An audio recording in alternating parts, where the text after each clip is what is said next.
Happy Tuesday morning, all of you in family. I hope you're doing all right. Well, I know it's a little overclouded in some parts, and I hope that those of you in areas prone to flooding and landslides would have been taking the necessary precaution to safeguard yourselves and your family and your properties. Let's see what's going on our news desk. We'll be back shortly. Good morning. Commerce Minister Emma Hippolyte says the government is taking a hard look at businesses that have been negatively affected by the implementation of the minimum wage. Some sectors have expressed concern about not having the financial capacity to pay staff the legislated wage. But as you know, when you look at big bakeries around the island, you have large, medium, small. And always the area of concern, which is a genuine one, is especially the very small bakers. How we assist them so that they can navigate that minimum wage so that we don't break the law. And it's not only bakers, very small businesses. We are now trying to do a survey to see how it impacts them so that we can make decisions. We can only make the decisions when we have information. Apart from the Bakers Association, the National Association of Early Childhood Practitioners has also expressed reservations about their ability to meet the new minimum wage. Now, Prime Minister Philip J. Pierre will join regional heads of government for the second CARICOM India Summit on November 20th. Prime Minister of the Republic of India, Narendra Modi, will deliver remarks along with CARICOM Chair and Prime Minister of Grenada, Dickon Mitchell, and President of the Cooperative Republic of Guyana, Dr. Irfan Ali. The Prime Minister will remain in Georgetown, Guyana for the second regional symposium on crime and violence as a public health issue that's scheduled for November 21st and 22nd.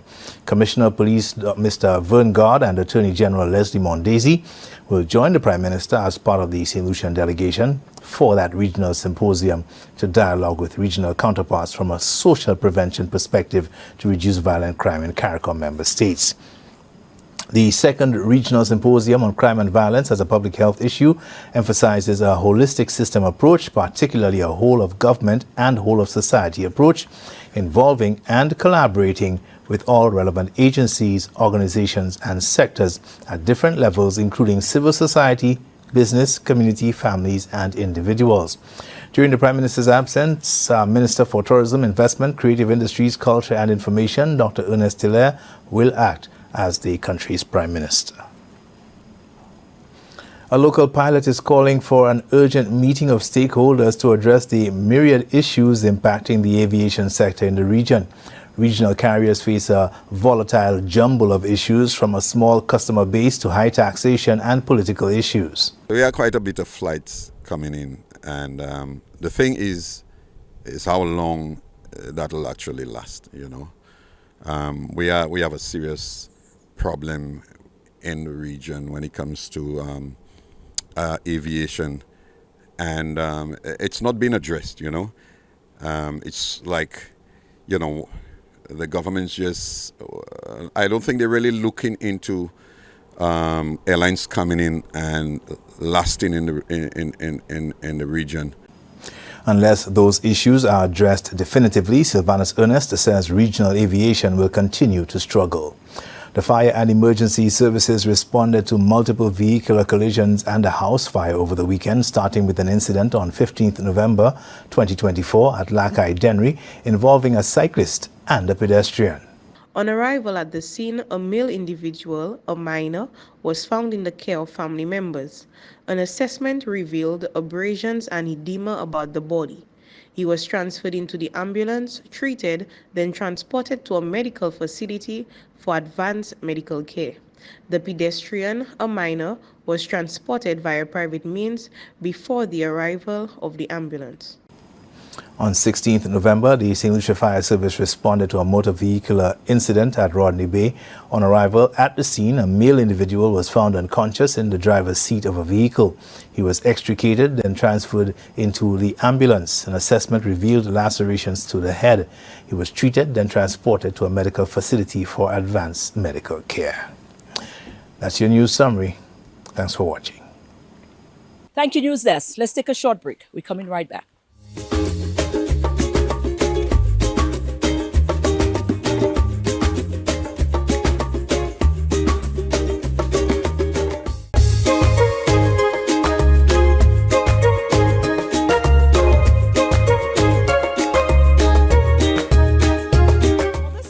was Global Entrepreneurship Week, and of course, we had to make a check-in with the St. Lucia Chamber of Commerce and speak to the director. Here's Brian Louisi. Right. Well, it's not by chance we are talking to this gentleman here. I think he's very well known to every single one of you. And if you don't, you're about to meet him. This is Mr. Brian Louisi here from Industry, Commerce, Agriculture. A lot of things falling under the whole banner there. St. Lucia Chamber of Commerce, Industry and Agriculture. There you go. Yeah, I know you have agriculture. I know you have chamber. I know you have something in there. Get it right. Get it right. It's a lot to keep in the head, Brian. But jokes aside, we're here because it's another momentous time again for your department, recognizing Global Entrepreneurship Week. What is the plans? What is going on? I see some buzz happening in here. So you're definitely ahead of your game like you normally are, and you're ensuring that some things happen here to represent that recognition. Tell me about it. Yeah, well, every November, the third week of November, over 200 countries, over 10 million persons celebrate, recognize, inspire, and seek to mentor entrepreneurs and to celebrate entrepreneurship. This year, Global Entrepreneurship Week is being celebrated under the theme, Everyone is an Entrepreneur. Entrepreneurship is for everyone. And so the Chamber, who has been hosting Global Entrepreneurship Week since 2011, is hosting today the launch and speed networking session of Global Entrepreneurship Week as we start off our week of activities.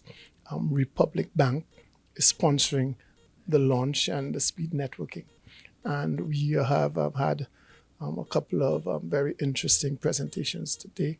And most importantly, we had a keynote speaker, MEDIAL Health. This is Stephen Felix, who was our keynote speaker, who spoke about his business, his venture, and his journey and some of the exciting things he's planning. The Chamber has always had a very clear understanding that entrepreneurship is extremely important and valuable.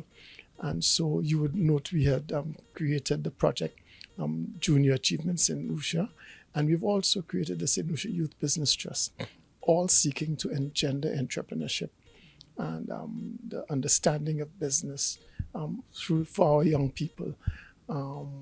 We think that people must be entrepreneurial. Even if you're an employee, you should be entrepreneurial.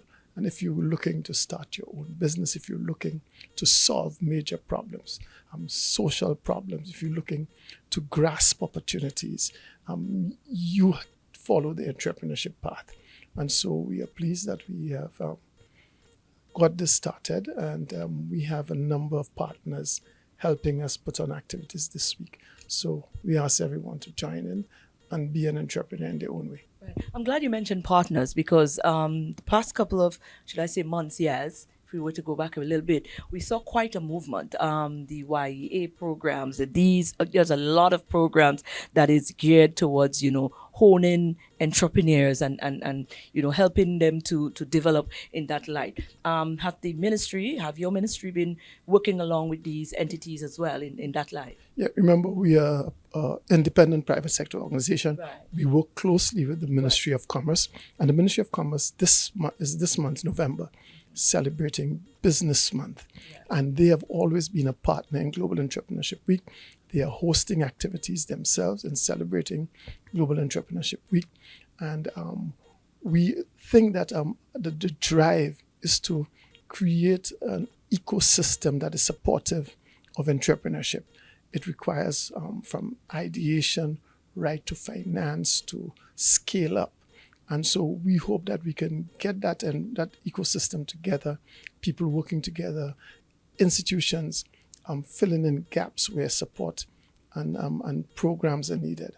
And so it is part of our mandate, and we're very pleased to be able to do that once again. Wonderful. What are you hoping for persons to walk away with after this week? Well, as we said, through Global Entrepreneurship Week, we want to inspire, we want to mentor, we want to encourage, we want to provide support. So we want people to be more sensitive to the entrepreneurship as a noble endeavor, and that they too will support our young entrepreneurs. They too will explore their entrepreneurship spirit and capacity And they could always look to institutions like the Youth Business Trust for support, the SBDC for support. And we think that if we work together and if we build that ecosystem, we could see a lot of more entrepreneurs rising to the top, as we see happening already. Mr. Louisi, how do you say it? Happy Global Entrepreneurship Week? Successful Global Entrepreneurship Week.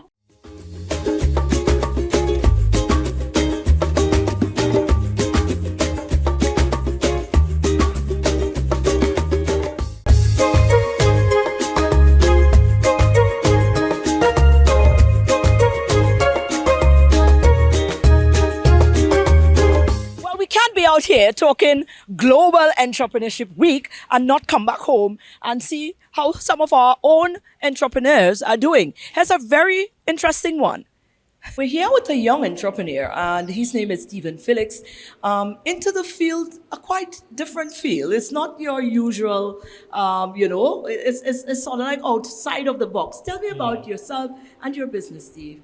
So I'm Stephen Felix from St. Lucia, and my business is Medial Health. So basically what we do, we're a technology company, and we provide software as a service to help physicians, document their medical records, but also manage their schedules at their practices, etc.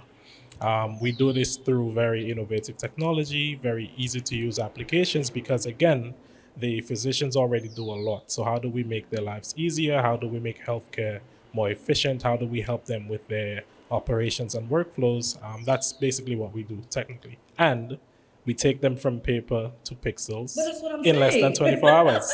That's what I'm saying. I'm saying especially our doctors, before, they like to take their little notes and write their thing down. So how did you come up with the idea that this was a needed faculty to? So basically it was a case of lost medical records. So I had some paper medical records misplaced. I'm a software engineer, in fact, a technologist by profession, right. Software engineer, building software, etc. And because records were lost, I decided, let me build a mobile app to basically store my records and that of my family and share it, etc. Right. That later turned into, doctors don't necessarily have the appropriate software in the Caribbean, so let's build for the doctors. Then we connect the patients, and now we create a digital ecosystem that connects physicians, patients, but also other medical facilities with the required and with the necessary security in place, the necessary boundaries on the information, and also just the necessary access. So not when you have a paper file, anybody who picks up that paper file could see what's in it, right? With our system, there are different rules, different levels of permissions as well, that even these people working at the facility may not be able to access various parts of a patient's medical record. You envision this? Number one. Wait, hold on. I want this. This is divine, child. I want to say child because this. I'm listening to this and look how this just fits right into this. And like you rightfully mentioned, the Caribbean. And you were right in saying the Caribbean because to my limited knowledge, I do not know of a system before that was actually doing this. So now can you share across the region, internationally, you can share information? Well, when I say share, I don't mean openly just share, but like physicians in Grenada, if they want to be able to records from patients and cross, like a patient come from Grenada, they want to send over their medical, they can actually do that through your platform? So not yet, because that's information that crosses boundaries, and there are certain things, certain policies and laws that need to be put in place when it comes to managing that. But our system will allow very soon for patients to be able to take that, transfer it over to somewhere else. That's like the long-term vision. Right. Is basically to create not just a connected St. Lucia, but a connected Caribbean with the right boundaries in place and whatnot to basically safeguard and protect patient information. So as it stands right now, you have St. Lucia covered? Yeah, we have St. Lucia. We're able to use it in St. Lucia and Trinidad and Tobago. Next year, we're gonna do quite a few other countries. Our plan is to go to all of the English-speaking Caribbean in the next 18 months. Wow. That's our plan, because it takes one day, less than a day, to deploy the technology, and the rest is. Did you when you decided you were just going to pop your thing in because you were just fed up the lose your thing? Did you ever envision this is where it was going to end up eventually? No, did you see that? So I had this idea for a while. Right, it's been like 4-5 years in the making before I actually executed on it 2 years ago. So all during that time, I just kept ideating and basically was that trying to before? make this as big as Hold possible. on. Was that before you lost the information or you lost the file? So that happened like 5 years ago. Oh, okay. Yeah, so lost that file 5 years ago, and then The idea came. the idea came, basically. So you see, it was a good thing you lost the file. But what would you like persons to be aware of? This is where we're heading. We're hearing a lot of talks, AI, online, these, you know where we're going. You're a techie guy. You understand where industry is going. How do you envision this sort of service provision is going to enhance the world moving forward? So one of the key things we want to do in the areas that we operate is to help make healthcare more accessible, right? We want people to be able to find their doctors, right? So in about a month or so, we're going to officially launch another platform that will allow patients to find doctors that would fit them, their schedules, be able to schedule online, a whole bunch of things. We're going to be able to do that. So increasing access to care and increasing access to and helping physicians increase the quality of care and basically the efficiencies and whatnot. These are some of the main things that we want to do. But then again, access to care, number one, because sometimes you may be looking for a physician and somebody will tell you, hey, well, I know of this physician, but that might not be the right one for you. Right? So more personalized care using technologies like AI, etc., to basically kind of give recommendations and whatnot to the physicians, help them prompt various things. We've had some testimonials where physicians are just like, well, your system actually reminded me to do something, right? And this could have been a critical step in caring for that patient. So we're basically honored to be the ones driving that change in the Caribbean. Well, basically, you're a networking guru. That's what's up. Where can we find you? So you can find us on our website, medial.health. Our Instagram and social pages, Medial Health Inc. So MEDIAL Health Inc. That's our Instagram and social pages. Or you can reach out directly to me or our business development partner at 727-6318 or 484-0100. Wonderful. Mr. Gentleman, you're onto something. And all the best. Thank you. Absolutely.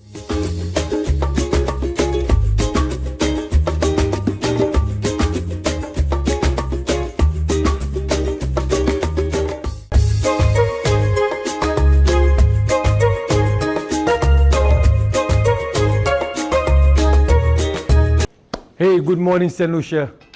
And we have a new exercise. Well, how should I say it? Should I say lazy exercise? Why? Because I wonder why I'm sitting. In fact, I just wonder why I'm sitting today, because the exercise I'll be showing, it will be seated, because I haven't got no stamina recovery, because some people haven't got my stamina for me as yet. Some people haven't brought my stamina for me as yet. I'm not calling no names, blue waters. Anyway, but just joking, guys. The exercises I'm going to show today are for people that home on a wheelchair that cannot move, or if you're too tired, you work late night shift and you just want to sit down to watch DBS in the morning, we're going to work out while we're sitting down. Again, with our blue waters, whilst we're sitting, get your waters in your hand. And the good thing about blue waters is when you get tired, you can just drink it. So, you sit down, guys, chest out. The first exercise we're going to do, side raises. So you're comfortable in your chair, watching DBS right now, and we're going to raise your arms. Wave the water. Right? No mind, it's just water. From the time you control it, you're going to get the workout you want. Make sure it's shoulder height. Maintain a slight bend in your elbow. 5, 6, take your time. 7, and 8. That's excellent set now. You see that small bottle blue water for me? That's not enough weight for me. I'll go bigger. So if you can manage the bigger one, the 1.5, it's better. More weight, more water to drink. Good. So remember, whatever I'm showing you, I'm just showing you the first part of it. Depends again, if you want to build, you can do 4 or 5 sets of 6. If you want to tone, you want to do 4 or 5 sets of 8 to 10 to 12. And if you want to cut, 10 to 12 to 15 reps. Good. The second exercise, we're still sitting down enjoying DBS morning, and then you go in front raises. So from the side of your chair, you go up and you turn it down like you pour in a cup of water or a cup of tea and bring it back down straight. 1, twist. 2, twist. 3, 4, 5, 6, 7, and 8. Again, that's 2 exercises that can be done while sitting. Now the third one, still seated in your chair, you want to bend forward, you close your legs a bit, and you're going to bend over, and you're going to pull to your side, like you hold the elbow. Somebody coming at the side of you, you're going to elbow them. 1, 2, keep your head ahead. 3, ensure your back is flat. 4, 5, 6, don't fall off the chair. 7, and 8. Oh, I felt that in my back. Excellent. Good.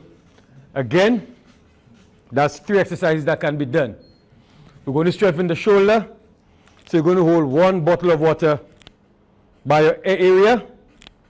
Realize there's a slight bend in my arm, so I'm not just keeping it straight to put pressure on the shoulder. It's slightly bent, and I'm going 1, 2, 3, 4, 5, 6, and the next side. 1, 2, 3, 4, 5, 6. Excellent. Again, when you finish your 2, 3, 4 sets, the next exercise you're going to do, you still have it up there and alternate. And do it as fast as you can. When you go up, by the time you're coming down, the next arm's supposed to be passing each other. All right, let's go. 1, 2, 3, 4, 5, 6, 7, and 8. Whew. I don't know about you, but that's tiring because 1, I ain't drink my stamina yet. Blue waters, I want my stamina. Anyway, so guys, that's how many? 4, 5 exercises. But blue waters getting licks today, not my fault. Sorry. So you're going to bend as low as you can. Now I suspect I'm going to fall long. But as low as you can, and then you're going to spread your wings out wide. Keep it shoulder height. 2, 3, 4, 5, 6, 7, and 8. Excellent. And the last exercise, again, one of them you can do, there's more, but the last but not least, what you can do while sitting, you're going to do arm raises, bicep curls. 1, 2, 3, 4, 5, 6, 7, and 8. So excellent. So St. Lucia, seated, watching DBS on your morning throughout the day. That's exercises that can be executed at home. Easy, effective exercises. Stay fit and focus.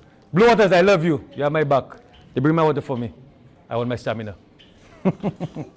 Right. Well, I don't know. Take care of yourself today. Make sure that you safeguard yourself, safeguard your loved ones, safeguard your properties, and, enjoy what's left of today. It's the start to a beautiful Tuesday. So I'm thinking, go on out and be great today. Keep it in your mind. Remember, it all starts here.